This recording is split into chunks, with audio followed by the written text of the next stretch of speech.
दोस्तों स्टडी 91 के online platform में आप सभी का बहुत बहुत स्वागत है। दोस्तों आज आप सभी के समक्ष इंडियन ज्योग्राफी के अगले लेक्चर को लेकर हाजिर हूं। जी हां दोस्तों, आज हमारा 45 नंबर का लेक्चर है ज्योग्राफी में। केवल वर्ल्ड ज्योग्राफी में 100 लेक्चर मैंने कंप्लीट कराया था, इसमें 45 अभी चल रहा है, अभी आगे बहुत सारे लेक्चर आने हैं। ठीक है, तो आज हमारा ओवरऑल देखा जाए तो 375 नंबर का लेक्चर है और आज की क्लास अगर आप देख लेते हैं तो पूरे 11,250 सवाल आपके तैयार हो जाएंगे। ठीक है, तो धीरे धीरे दोस्तों ये प्रश्नों का श्रृंखला हमारे पास बढ़ता जा रहा है। बहुत बढ़िया हमारे पास प्रश्न बैंक हो चुका है जिसके अंतर्गत हम लोगों ने बहुत सारे विषय कंप्लीट किए। ठीक है, जो हमने टॉपिक शुरू किया है, इस टॉपिक का नाम है भारत में मिट्टी। जो भारत की मिट्टियां हैं वो कितने प्रकार की मिट्टियां हैं, उन्हीं से संबंधित तथ्यों के बारे में हम लोग पढ़ रहे हैं और आज इस मिट्टी वाले चैप्टर का तीसरा खंड मैं आपको पढ़ाने चल रहा हूं। ठीक है, और आज हम बात करेंगे अम्लीय मिट्टी के बारे में, क्षारीय मिट्टी के बारे में, लवड़ी मिट्टी के बारे में, पीटमय मृदा क्या होती है उसके बारे में और दलदली मिट्टी के बारे में पढ़ेंगे। इनसे संबंधित बहुत सारे सवाल पूछे जाते हैं जो कि आपको स्क्रीन पर दिख रहे होंगे। इन्हीं सवालों का जवाब आज आपको अपनी क्लास में मैं देने वाला हूं। ठीक है, देखिए चाहे आप ऑनलाइन पढ़ रहे हो या ऑफलाइन, लेकिन ये सीरीज आपके लिए बहुत इंपॉर्टेंट है, ये ध्यान रखेंगे। स्टडी 91 के जो कोर्स थे वो एक नए एप्लीकेशन पर शिफ्ट कर दिया गया जिसका नाम है स्टडी 91 ऑफिशियल। तो आप एप्लीकेशन डाउनलोड कर लीजिए और इसके माध्यम से अपनी तैयारी को आगे बढ़ाइए। ठीक है, जो हमारा सुपर सेलिंग बैच है दोस्तों, ये मॉडर्न हिस्ट्री का बैच है, मैं बार बार आपसे कहता रहा हूं। ठीक है, आप इस बैच को ज्वाइन कीजिए, फिर आप जान पाएंगे कि सच में पढ़ाई की कैसे जाती है। ठीक है, आइए स्टार्ट करते हैं सीधे अपने सवालों को और पढ़ना आरंभ करते हैं। ठीक है, पहला सवाल दे रहा दोस्तों कि किस प्रकार की मिट्टी को रेह मिट्टी कहा जाता है, कल्लर कहा जाता है। परीक्षा में उल्टा आता है। ठीक है, तो यहां पर तो दोस्तों मैं दे ही दिया आपको कि रेह कहा जाता है, तो एक एक नाम आपको यहां याद रखना है। रेह कहा जाता है, कल्लर कहा जाता है, ऊसर कहा जाता है। आपके घर के आसपास ऊसर वाली जमीन होगी, बंजर ना, ऊसर वाली जमीन पे खेती वेती नहीं होती। क्यों? कुछ भी हुआ अनउपजाऊ होती है। उस जमीन की मिट्टी में जो उर्वरा शक्ति होनी चाहिए होती नहीं है, तो वहां पे कुछ उगता नहीं है। आप कहेंगे सर झाड़ झंखाड़ वहां होते हैं ना, तो ऊसर भी कहते हैं। इसे राकर कहा जाता है, धुर कहा जाता है, काल कहा जाता है, चौपन कहा जाता है। इस तरह से बहुत सारे नाम हैं। ये मैं किसकी बात कर रहा हूं? ये मैं लवणीय या फिर क्षारीय मिट्टी की बात कर रहा हूं। ठीक है, कौन सी? अम्लीय मत करिएगा। ठीक है, अम्लीय मिट्टी ठीक ठाक होती है। ठीक है, तो चाहे यहां पर याद रखेगा क्षारीय मृदा जो होती है, क्षारीय मृदा और लवणीय मृदा। ठीक है, क्षारीय मृदा और लवणीय मृदा, इन दोनों मृदा का दोस्तों नाम रखा जाता है यहां पर, जिसने अलग अलग इन नामों से जाना जाता है। खास करके क्षारीय वालों को याद रखेगा। ठीक है, क्षारीय और लवणी को याद रखेंगे। ठीक है, एक ही चीज है, इसको आप ध्यान में रखिएगा। ठीक है, अगला सवाल देखिए। अभी बहुत सारे सवाल बनेंगे तो आपके मन में जो और सवाल उठ रहे हैं ना, वो सबका जवाब आज आपको मिल पाएगा। ठीक है, लिख रहा है किस प्रकार की मिट्टी में जिप्सम का प्रयोग करके, किसका यूज करके दोस्तों? जिप्सम का यूज करके उसे उपजाऊ बनाया जाता है। कह रहा है किस मिट्टी में जिप्सम का यूज हम कर सकते हैं, तो याद रखिएगा जिप्सम माने समझते हैं कैल्शियम सल्फेट। जिप्सम का मतलब क्या हो गया? जिप्सम का मतलब हो गया दोस्तों, सीधे सीधे आप याद रखिए, कैल्शियम कैल्शियम कैल्शियम सल्फेट। ठीक है, कैल्शियम सल्फेट। ठीक है, और ऐसा मत नकल कीजिए कि ऊपर जो लिखा वही जवाब हो जाएगा, नहीं, मैं जानबूझ के रखा हूं। ठीक है, अम्लीय मिट्टी जो होती दोस्तों, जिस मिट्टी में अम्लीयता ज्यादा होती, ठीक है, तो उसे अम्लीय मिट्टी कहते हैं। तो जो अम्लीय मृदा होती है उसमें किसका यूज करते हैं? उसमें जिप्सम का यूज करके उसे उपजाऊ बनाया जाता है। आप याद रखें, ताकि वहां पर कुछ खेती वेती की जा सके। जिप्सम का मतलब किससे दोस्तों? जिप्सम का मतलब यहां कैल्शियम सल्फेट से है, ये आप याद रखेंगे। ठीक है, आगे बढ़िए। अगला सवाल आपके परीक्षा में ऐसे ही ऑप्शन देगा। जैसे मान लीजिए सवाल पूछ दिया कि समस्त मृदा में लवणीय मृदा का कितना अंश है? पूरे भारत में जितने प्रकार की मिट्टी पाई जाती है, और कौन कौन से प्रकार की मिट्टी, तो आपने पढ़ा है जलोढ़ मिट्टी जिसे दोमट कहते हैं, काली मिट्टी के बारे में पढ़ा, लैटराइट मिट्टी के बारे में पढ़ा, लाल मिट्टी के बारे में पढ़ा। अब दोस्तों क्षारीय, लवणी, अम्लीय मिट्टी के बारे में पढ़ रहे हैं, अभी पीटमय मृदा के बारे में पढ़ेंगे। ठीक है, दलदली मृदा के बारे में पढ़ेंगे। तो ये सब मिट्टियों के प्रकार हैं, कुल मिला के 8 भेद देखने को मिलते हैं। ठीक है, कह पूरे भारत में जितनी मिट्टी पाई जाती है उसमें लवणीय मृदा जो है दोस्तों, वो उसका परसेंटेज कितना, उसका अंश कितना है, तो ज्यादा नहीं, बहुत कम क्षेत्रफल पर दोस्तों ये पाई जाती है। केवल और केवल दोस्तों 1.29% क्षेत्रफल पर दोस्तों ये वाली मिट्टी पाई जाती है। ठीक है, अच्छा एक चीज और सवाल आता है कि सर ये कैसे पता चलेगा कि कौन सी मिट्टी लवणीय है? हाँ, ये अरे भाई, जिस मिट्टी में लवण का मात्रा ज्यादा वही लवणीय मिट्टी है। अरे भाई, लवणीय मिट्टी का पता कैसे लगाएंगे? तो याद रखेगा जिस मिट्टी में लवण की मात्रा अधिक हो, ठीक है, लवण की मात्रा अधिक हो तो उसे क्या कहते हैं, लवणी मिट्टी। और लवण का मतलब क्या, लवण मतलब नमक भैया, ठीक है, नमक, ठीक है, जो मिट्टी में नमक की मात्रा ज्यादा, साल्टेड, ठीक है, तो वही क्या हो जाए सर, तब तो समुद्र के किनारे वाले जो मिट्टियां होती हैं उन सब जगहों पे इसी टाइप की मिट्टी पाई जाएगी। हाँ, वहां पाई जाती है लवणी मिट्टी, ठीक है। अभी दिखाता हूं आपको, सुनिए, अभी आपको एक सवाल बताऊंगा तो आप हैरान हो जाएंगे। अगर आपसे सवाल पूछे कभी कि देश में लवणीय या फिर क्षारीय भूमि का सर्वाधिक प्रतिशत दोस्तों ये किस राज्य में है, तो आपको लगेगा सर पश्चिम बंगाल कर दें या गुजरात कर दें। क्यों, सबसे बड़ी सीमा रेखा गुजरात की है, सर वही कर दें क्या। अब जो जवाब मैं आपको देने वाला हूं ना, आप यार वो पचेगा नहीं पेट में, ठीक है, संतुष्टि नहीं होगा, बिना गूगल सर्च किया आप मानेंगे नहीं। जवाब है, हमको पता हो गया सर, कर्नाटक, केरल, तमिलनाडु, उड़ीसा, पक्का इसी में से जवाब है। मैं कह रहा हूं ये सब कुछ नहीं है, ठीक है। जवाब है आपका उत्तर प्रदेश। क्या बात करें सर, सांप सूंघ गया, क्या बोला आपने, उत्तर प्रदेश जवाब है। जी हाँ, सब पूरे देश में सबसे ज्यादा, ठीक है, सबसे ज्यादा का मतलब क्या, क्षेत्रफल ज्यादा होना चाहिए, तो सबसे ज्यादा लवणीय और सबसे ज्यादा क्षारीय भूमि जो दोस्तों, लवणीय और क्षारीय भूमि का सर्वाधिक क्षेत्र किस राज्य में है, याद रखेगा उत्तर प्रदेश। ईमानदारी से बताऊं ना, जब ये सवाल मैं पढ़ा ना, एक पल के लिए मैं भी सहम सा गया, ऐसा कैसे, मैंने 2-3 बार गूगल सर्च किया क्या ये सही है, तब जाके समझ में आया कि हाँ ये बिल्कुल सही है, उत्तर प्रदेश ही दोस्तों जवाब होगा, याद रखेंगे, ठीक है। और ये जो मिट्टी है, ये मैं जिस मिट्टी की बात कर रहा हूं, जिसकी लवणीय या क्षारीय होने की बात कर रहा हूं, इसमें पाया क्या जाता है सर, इसमें क्या पाया जाता है, मैग्नीशियम के कण पाए जाते हैं, ठीक है। बहुत सारी चीजें भी आगे बता रहा हूं, ये सवाल उसी से संबंधित है। देखिए, कह रहा मिट्टी में लवणता किस कारण होती है, ठीक है, लवणता। अभी मैंने पीछे लवण का मतलब एक अक्षर में आपको बता दिया कि नमक, याद रखेंगे, ठीक है। लेकिन केवल इतने से काम नहीं चलेगा, ठीक है, आपको बहुत कुछ यहां बताना पड़ेगा, कम से कम 2-3 एलिमेंट आपको यहां बताना पड़ेगा। जैसे मैग्नीशियम हो गया, ध्यान समझिएगा, मैं एक एक चीज आपको बता रहा हूं, ठीक है। जैसे मैग्नीशियम हो गया, मैग्नीशियम बोले तो Mg, ठीक है, Mg, ठीक है। इसी तरह से सोडियम हो गया, सोडियम तभी तो सोडियम क्लोराइड NaCl बनेगा, नमक, ठीक है, तो सोडियम को Na लिखा जाता है, ठीक है, ये आप याद रखेंगे। इसी तरह से कैल्शियम हो गया Ca, ठीक है, कैल्शियम, ठीक है, ये भी पाया जाता है लवणीय मृदा में, ठीक है, Ca, ठीक है, Ca, तो ये भी पाया जाता है। तो ये सब दोस्तों इसके कण जो है वो प्रचुर मात्रा में मिलते हैं, इस वजह से दोस्तों इस मिट्टी में लवणता ज्यादा होती है, ठीक है, लवणता ज्यादा होती है, ठीक है। अब आप कहेंगे सर आपने तो कहा कि समुद्र के तट वाले पे, हाँ उतना ज्यादा तट है नहीं यार, समुद्र के तट पे रेत मिलेगा कि मिट्टी मिलेगी, कितनी मिट्टी मिलेगी बताइए, जो आप सोच रहे हैं थोड़ा सा रुकिए। अब जैसे गुजरात आपने सोचा ना, आधा से ज्यादा हिस्सा उसका दलदली है, कच्छ का रन वगैरह उठा के देख लीजिए तो पूरी तरह वो दलदली मिट्टी का क्षेत्र है। और आप उधर आप चले गए थे पश्चिम बंगाल बोले, तो आपको सुंदरवन डेल्टा की याद नहीं आई क्या, और सुंदरवन के डेल्टा में लवणी मृदा मिलेगा कि डेल्टाई मिट्टी या फिर दलदली मिट्टी मिलेगी, भाई दलदली मिट्टी मिलेगी तभी तो मैग्रोवन मिलेंगे। तो कहां आप कहां सोच रहे थे, हाँ सर भूल हो गया, मिस्टेक हो गया, कोई बात नहीं, संभालिए अपने आप को, आगे देखिए और अगले प्रश्न का जवाब दीजिए। एक प्रश्न गलत हुआ सो गलत हुआ, उसको समझिए, आगे उसको सुधारिएगा। करा लवणीय और क्षारीय मिट्टी का विस्तार है, ठीक है सर, अब क्या पोल खोल रहे हैं, ठीक है, आपने तो पहले ही बता दिया कि इसका विस्तार जो है उत्तर प्रदेश है, तो मैंने थोड़े कहा कि उत्तर प्रदेश के अलावा और कहीं नहीं है, मैंने कहा सर्वाधिक विस्तार सबसे ज्यादा उत्तर प्रदेश में है, ठीक है। लेकिन उत्तर प्रदेश के अलावा क्या, मैंने थोड़े कहा कि आप और कुछ मत पढ़िए, ठीक है, उत्तर प्रदेश के अलावा राजस्थान, सर सही बताएं ना, तो राजस्थान को लेकर हमने यही सोचा था कि वहां मरुस्थली मिट्टी होगा, ठीक है, और आप बता रहे कि वहां लवणी क्षारीय मिट्टी है। देखिए बात क्या है ना, राजस्थान में ऐसा नहीं कि खाली और खाली मरुस्थली मिट्टी है, खाली मरुस्थली मिट्टी होती थी, कोटा, जयपुर, इधर भरतपुर जो आप देखते हैं, क्या खेती नहीं होती क्या, बहुत खेती होती, ठीक है। जो आप मरुस्थली मिट्टी की बात कर रहे हैं वो मरुस्थल वाले क्षेत्रों में मिलती है, और वो केवल और केवल पश्चिमी राजस्थान में, जैसे जो बीकानेर वाला फील्ड है, जो जैसलमेर वाला फील्ड है, वो वहां पे दोस्तों, तो पश्चिमी राजस्थान में जो है मरुस्थली मिट्टी है, जबकि पूर्वी राजस्थान में आएंगे तो वहां लवणी क्षारीय मिट्टी का भी विस्तार मिलेगा, इसलिए मैं आपको यहाँ राजस्थान बता रहा हूँ, ठीक है। अच्छा सर इसको 3 नंबर डाल दीजिए, चलिए इसको 3 नंबर डाल दीजिए, और 1 मिनट रुकिए, पहले पड़ोसी का नाम नोट कर लेते हैं ना, इसको 3 नंबर रख लीजिए। उत्तर प्रदेश का पड़ोसी दोस्तों बिहार है, ठीक है, बिहार में भी दोस्तों लवणी क्षारीय मिट्टी देखने को मिलती है, ठीक है, खास करके उत्तर भारत के बेल्ट में मिलेगा। इसके अलावा दोस्तों पंजाब उठा लीजिए, ठीक है, पंजाब उठा लीजिए, इसके अलावा दोस्तों हरियाणा उठा लीजिए, बस करें, ठीक है। तो ये जो है दो स्थान, यहाँ पे लवणी और क्षारीय मिट्टियों का विस्तार पाया जाता है, इन्हें आप ध्यान में रखेंगे, ठीक है। आगे बढ़िए।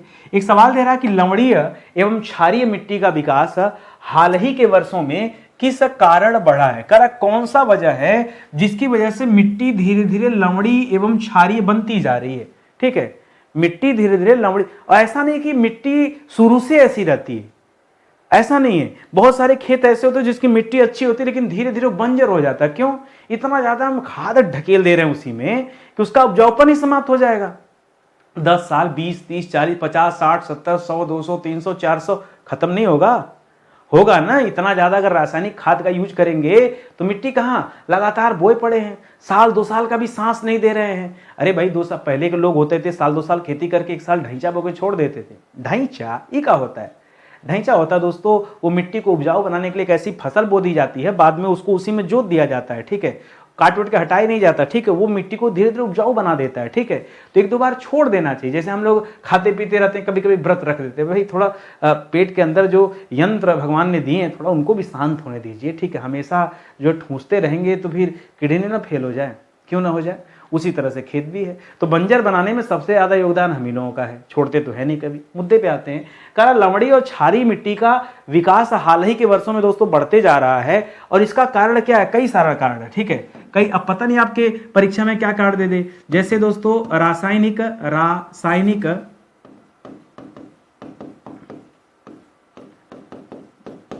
खादों का प्रयोग। ठीक है, रासायनिक खादों का दोस्तों बहुत तेजी से प्रयोग बढ़ रहा है। ठीक है, कीटनाशकों का प्रयोग। ठीक है, कीटनाशकों का प्रयोग। ठीक है, एकदम आदमी रुकने तैयार नहीं है, जितना चाहे उतना छिड़क दो, बस प्रोडक्शन ज्यादा होना चाहिए। ठीक है, नहरी सिंचाई, हाँ कैसी सिंचाई?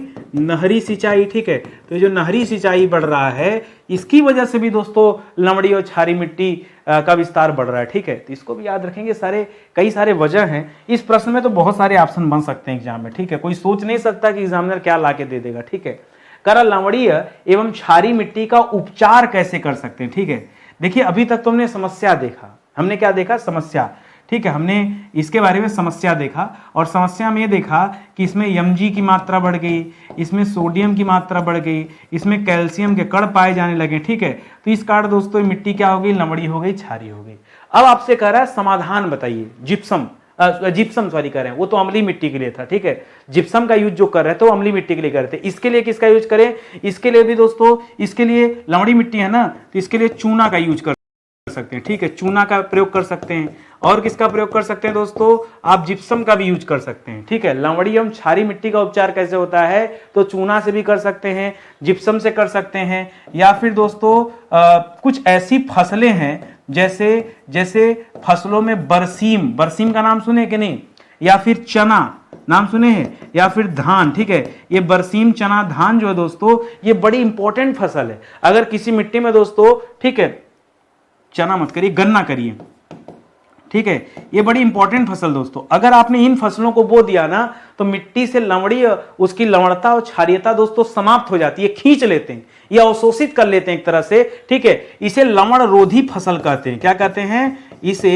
इसे लवण रोधी फसल कहते हैं। ठीक है, देखिए इतना ज्यादा पढ़ने लगेगा एग्रीकल्चर में आ गए हैं। ठीक है, कृषि के बारे में पढ़ रहे हैं। देखिए जियोग्राफी का टॉपिक है लेकिन है तो भैया मिट्टी से संबंधित, तो बातचीत तो पूरी करनी पड़ेगी। ठीक है, आगे बढ़िए, अगले सवाल पर आइए। करा जिप्सम हो गया जिसे हमने कैल्शियम सल्फेट कहा, और पाइराइट वगैरह हो गया, करा इसका यूज करके किस मिट्टी को कृषि योग्य बनाया जा सकता है? अभी बताया हूं। ठीक है, यही लवणी मिट्टी को। ठीक है, पाइराइट का भी यूज कर सकते हैं लवणी मिट्टी को सही करने के लिए। ठीक है, तो लवणी मिट्टी को अगर आप जो है कृषि योग्य बनाना चाहते हैं तो उसमें जिप्सम मिलाइए, चूना मिलाइए, लवण रोधी फसलों का यूज कीजिए। लवण रोधी फसलें क्या करेंगी? उसमें एक्स्ट्रा लवण होता है उसको खींच लेंगी तो मैनेज हो जाएगा। ठीक है, गन्ना वगैरह आप बो दीजिए। ठीक है, ये सब लवण रोधी फसल का उदाहरण है। आगे देखिए, करा लवणी मृदा का विस्तार क्षेत्र है। ठीक है, लवणी मृदा का विस्तार क्षेत्र है। अच्छा, क्या स्टेट पूछ रहा है आपसे या परसेंटेज पूछ रहा है? स्टेट ही पूछ रहा होगा मुझे लगता है, परसेंटेज पूछेगा तो वो भी बताइएगा। ठीक है, लवणी, अच्छा वो तो पीछे हमने देख ही लिया था। ये पूछ रहा दोस्तों कि जो लवणी मृदा है, आपने सर्वाधिक विस्तार ठीक है पढ़ लिया कि वो आपके उत्तर प्रदेश में। ठीक है, उसके अलावा दोस्तों और लवणी क्षारीय में और कुछ जगह पढ़ लिया, जैसे राजस्थान पढ़ लिया, बिहार पढ़ लिया, पंजाब पढ़ लिया, हरियाणा पढ़ लिया। इन सबसे परे होकर जो आपका अंतरात्मा कह रहा था सर वो समुद्र तट वाला आप नहीं बताएं, असला में तो लवण वहीं मिलता है। देखिए क्षारी की वजह से हमने मामला थोड़ा चेंज किया था। जब यहाँ जाना दोस्तों तो लवणी मृदा का सबसे ज्यादा विस्तार क्षेत्र मिलेगा आपके पश्चिमी गुजरात में। कहाँ मिलेगा दोस्तों? पश्चिमी गुजरात, जहां पे कच्छ का रण है। अगर खाली लवणी दिया तो सर वहां तो आपने कहा उत्तर प्रदेश। आइए दिखाऊं आपको, वहां लवणी के साथ क्षारी लगा था। रुकिए दिखा देता हूं क्या लिखा था। देश में लवणी एवं क्षारी भूमि का सर्वाधिक क्षेत्रफल दोनों। तो आप याद रखिए जब आपसे क्या देखा ली कि लवणी मृदा का विस्तार क्षेत्र कहां पर, तब बताएगा दोस्तों पश्चिमी गुजरात बताएगा, क्योंकि सर्वाधिक लवणी मृदा दोस्तों यहीं पाई जाती। खाली लवणी लिखेगा तो ठीक है, सर्वाधिक लवणीय मृदा, ठीक है, मृदा दोस्तों, ठीक है, वो यही पाई जाती है पश्चिमी गुजरात में। इसको अपने दिमाग में रखिएगा, ठीक है। इसके अलावा दोस्तों पूर्वी डेल्टाई क्षेत्र, ठीक है, पूर्वी डेल्टाई क्षेत्र, ठीक है।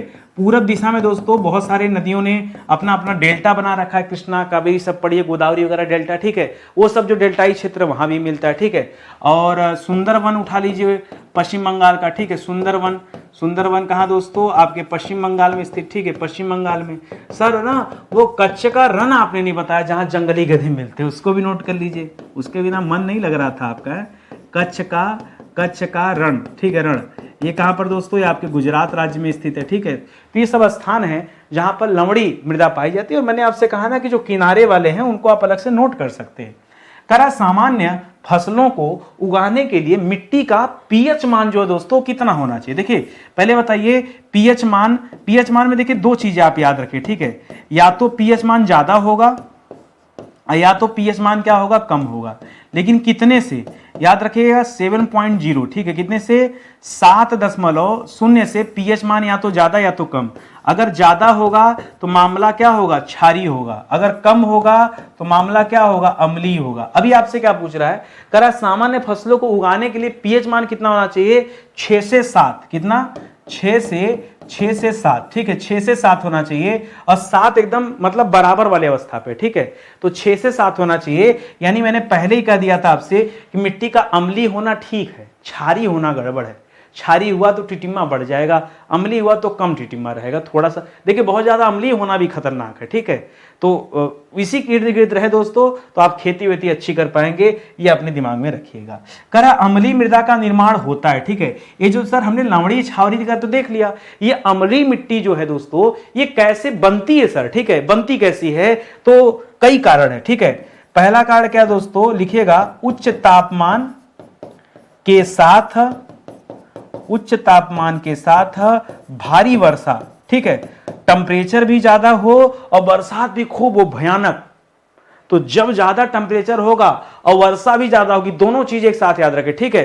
तब दोस्तों प्लस अत्यधिक लीचिंग भी याद रखेंगे, ठीक है। यहां पर क्या होना चाहिए? लीचिंग जो होती है दोस्तों वो भी ज्यादा हो, ठीक है।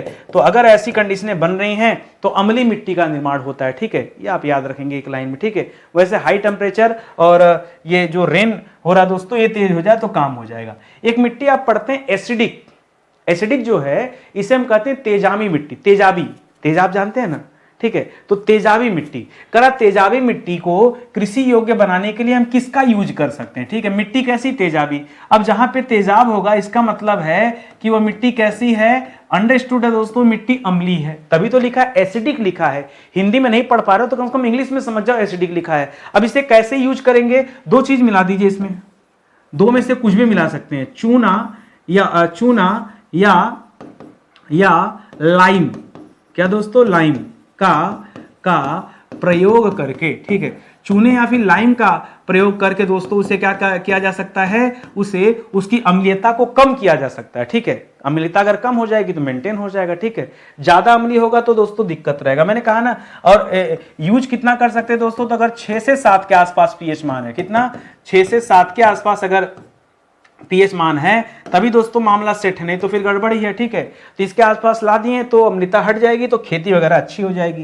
करा कौन सी मिट्टी चाय के बागानों के लिए उपयुक्त है? ठीक है। अब सर्वाधिक जो चाय के बागान है दोस्तों ये मैंने आपको क्या बताया था? लैटराइट मिट्टी में। कहां पर दोस्तों? लैटराइट मिट्टी, ठीक है। लैटराइट मिट्टी और खास करके पूर्वोत्तर वगैरह बेल्ट में जाना जाएगा, बट असम वगैरह सबसे मेन है, ठीक है। ये दोस्तों अम्लीय मिट्टी में चाय की खेती होती है। कैसी मिट्टी में? अम्लीय मिट्टी में दोस्तों चाय की खेती के लिए उपयुक्त मानी जाती है अम्लीय मिट्टी। ये जो लैटराइट वगैरह हैं ये अम्लीय मिट्टी के ही उदाहरण हैं, इन्हें याद रखेंगे। करा भारत में सर्वाधिक क्षारीय क्षेत्र पाया जाता है, ठीक है, क्षारीय क्षेत्र ऐसे अलग अलग पूछा था। जब आपसे दोस्तों लवणीय, ध्यान से फिर एक बार नोट कर देना, जब आपसे लवणीय प्लस क्षारीय पूछेगा तो आप क्या बताएंगे, लवणीय प्लस क्षारीय पूछेगा तो खाली यूपी बताइएगा, ठीक है। लेकिन अगर खाली आपसे लवणीय पूछेगा तब आप क्या बताएंगे, तब आप दोस्तों गुजरात बताइएगा। क्या बताइएगा, गुजरात बताइएगा। और अब आपसे क्या कर रहा है दोस्तों, अब आपसे खाली क्षारीय पूछ रहा है। क्या पूछ रहा है, खाली क्षारीय। तो जब आपसे केवल और केवल क्षारीय पूछेगा तब आप क्या बताएंगे, तब दोस्तों आप उत्तर प्रदेश बता दीजिएगा। हाँ, तब आप फिर से क्या बता दीजिएगा, उत्तर प्रदेश। ये तीन बातें जो मैं पीछे पढ़ाया हूं ये तीनों अलग अलग वे में लिख दिया हूं। अगर परीक्षा में पूछे तो आप पहले से अलर्ट रहिएगा कि क्वेश्चन पे ध्यान दीजिएगा, पूछ क्या रहा है, एकदम ध्यान से समझिएगा, पूछ क्या रहा है, उसके बाद ही आप अपना जवाब दीजिएगा। ऑप्शन आपको इस तरह मिल जाएंगे, ठीक है। और एक चीज और बता दूं, ये जो क्लास चल रही है ना ये सुबह के 9 बजे चलती है दोस्तों। कभी कभार इस टाइम थोड़ा सा डिले हो जा रहा है। डिले होने का कारण बड़ा खतरनाक चैप्टर है, बहुत ढूंढना पड़ रहा है, बहुत मेहनत हो जा रहा है, ठीक है। तो इस वजह से थोड़ा सा समय लग जाता है। और अब तो दोस्तों आपके 375 से मैं कह दूं कि अधिक लेक्चर आपके कंप्लीट होने जा रहे हैं, ठीक है। और अब तक दोस्तों 11,000 से अधिक सवाल, इतना सवाल दोस्तों मायने रखता है। इतने सवाल पर दोस्तों अब तक हम चर्चा भी कर चुके हैं। 5 बड़े विषय दोस्तों आपके कंप्लीट भी हो चुके हैं।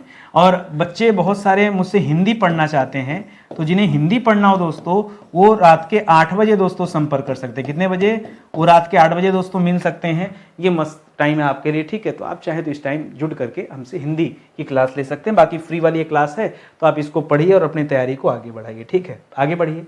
करा भारत में सर्वाधिक लवणीय मृदा क्षेत्र पाया जाता है। ये तो हम लोग पीछे पढ़े हैं ना कि सबसे ज्यादा लवणीय मृदा क्षेत्र कहां पाया जाता है, तो पीछे मैंने आपको बताया था पश्चिमी गुजरात। क्या बताया था दोस्तों, पश्चिमी गुजरात, खास करके जो कच्छ का रण है, ठीक है, कच्छ का जो रण है दोस्तों वहां पे सबसे ज्यादा ये लवणीय मृदा का क्षेत्र स्थित है, ये आप याद रखेंगे, ठीक है। इसके अलावा दोस्तों मैंने क्या बताया था, मैंने बताया था सुंदरवन डेल्टा।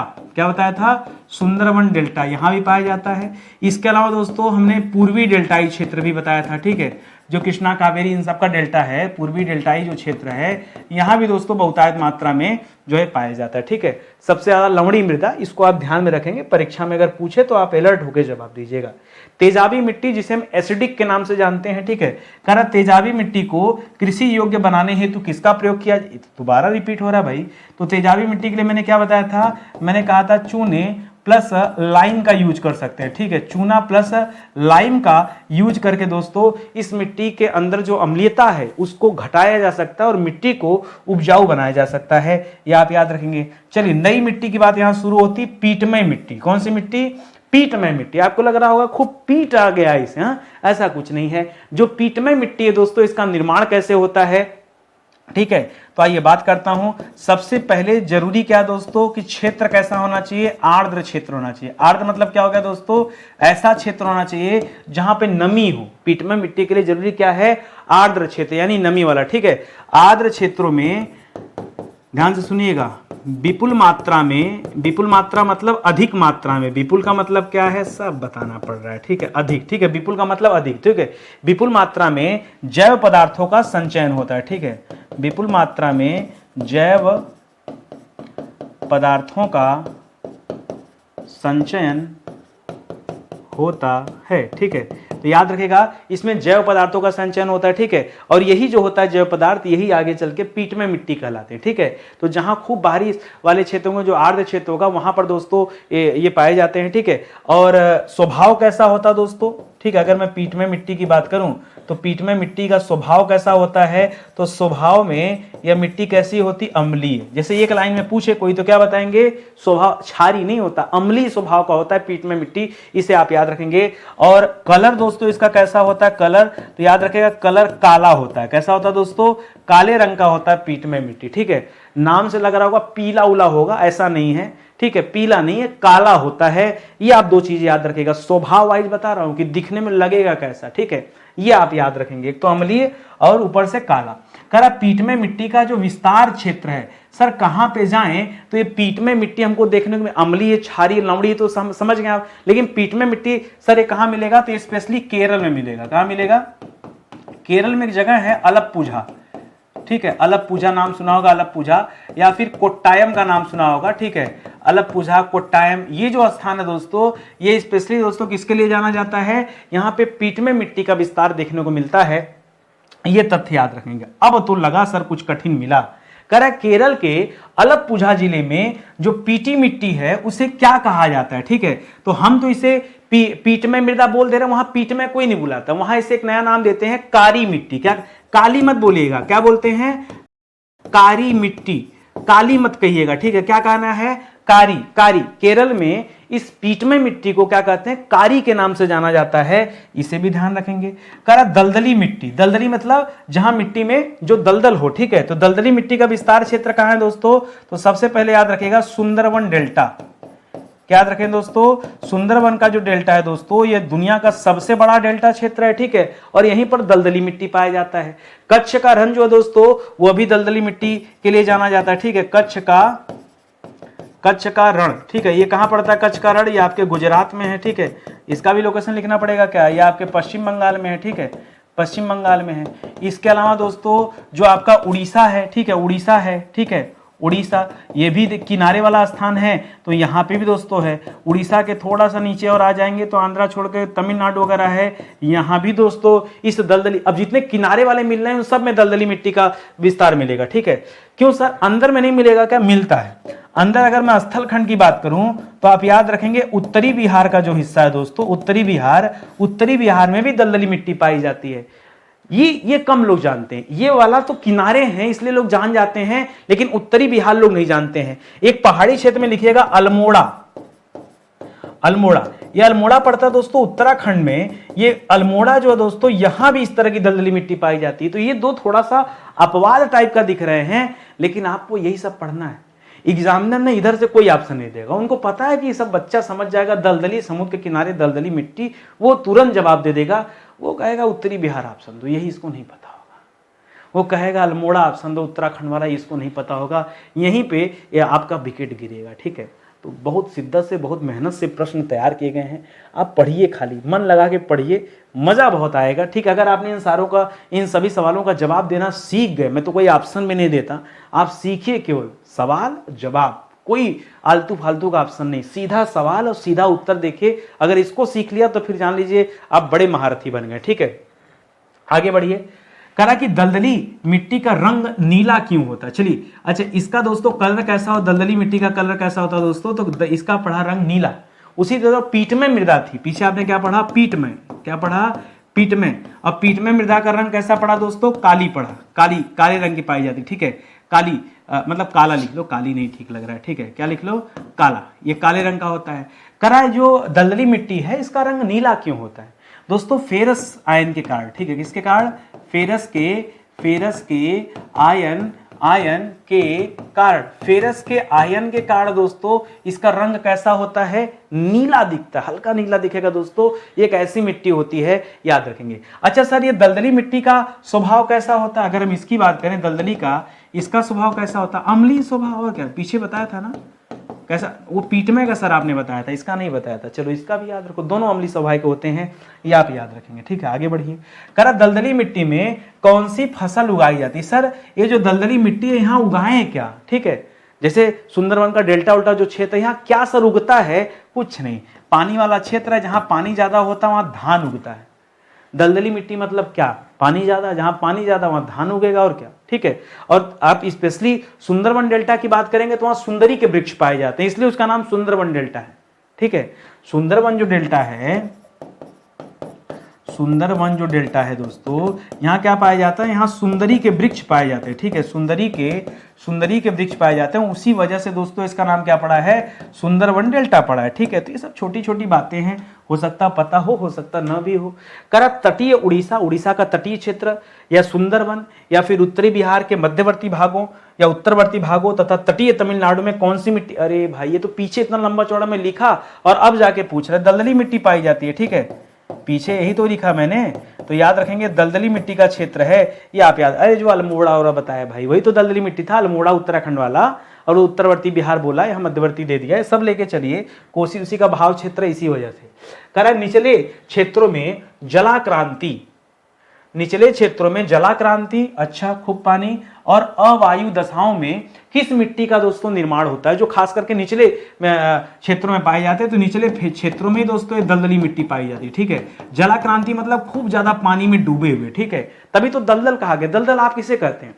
सूखे मिट्टी को दलदल कहते हैं, या जो गीला हो जहां पैर रखते एकदम डूबने लगे, बुड़ जाइए, ठीक है, तो उसे दलदल कहते हैं। तो जलाक्रांति मतलब जिन मिट्टी में जलों का भराव हो, पानी का भराव होता है, उसकी बात कर रहा है, ठीक है। और आगे आइए, अगला दे रहा दोस्तों, एक सेकंड, सही है ना, हाँ, करा कौन सी मिट्टी है अम्लीय स्वभाव की? ये दलदली मिट्टी है। अम्लीय स्वभाव की मृदा होती, कुछ भी हो सकता है भाई, क्षारी नहीं, अब वो क्षारी कर रहे हैं, वो नहीं हो सकता क्या? पीट में नहीं, वो भी तो हो सकता है। और देखिए करा इसमें कार्बनिक पदार्थ की मात्रा 40 से 50% तक पाई जाती है। ये मैं किस मिट्टी की बात कर रहा हूं? तो दोस्तों ये भी दलदली मिट्टी की बात कर रहा हूं, ठीक है। दलदली जो मिट्टी होती है इसमें कार्बनिक पदार्थ ज्यादा पाए जाते हैं, ठीक है। दलदली मिट्टी में क्या पाया जाता है दोस्तों? कार्बनिक पदार्थ ज्यादा पाया जाता है। शुरू में एक लाइन मैंने आपको बताया था, आर्द्र क्षेत्र, आर्द्र जो क्षेत्र होते हैं उसमें ये जैव, देखिए दिखा दूं, संचय बताया था आपको पूरा का पूरा, कि इसमें जो है जैव पदार्थों का संचय देखने को मिलता है पीट में। अच्छा, ये तो पीट में की बात किया था, इसको भी याद रखेगा, जैव पदार्थों का संचय पीट में भी होता है, और वो वाला नहीं बताया ना मैंने, कहीं पे नहीं बताया शायद, ठीक है, वही मुझे याद आया। लेकिन यहाँ दोस्तों कार्बनिक पदार्थों का संचय देखने को मिलता है। ये मैं लवड़ी इसकी दलदली मिट्टी की बात कर रहा हूँ, ठीक है, तो इसको भी ध्यान में रखिएगा। करा किस प्रकार की मृदा में मैग्रो वनस्पतियां, मैग्रो के लिए तो वही डेल्टा वाले क्षेत्र जाने जाते हैं, ठीक है, पाई जाती हैं। तो ये विशेष करके किन तटीय क्षेत्रों में होता है? तो ये भी याद रखेगा, ये भी दलदली में होता है, ठीक है, दलदली, या फिर इसके लिए हम क्या कर सकते हैं, डेल्टाई क्षेत्र, ठीक है, जो डेल्टाई क्षेत्र है दोस्तों, ठीक है, नदियों का जहां डेल्टा होता है वहां पर दोस्तों ये मैग्रो वनस्पतियां ज्यादा देखने को मिलती हैं, ठीक है, ये आप याद रखेंगे। तो दलदली भी बोल सकते हैं, दलदली मिट्टी में इनका विस्तार है, या डेल्टाई क्षेत्रों में इनका विस्तार है, ये आप कह सकते हैं। करा तराई मिट्टी का जो विस्तार क्षेत्र है कहां मिलता है? तराई। तराई मतलब क्या दोस्तों? पर्वतों की तलहटी। समझिए पहले, तराई किसे कहते हैं?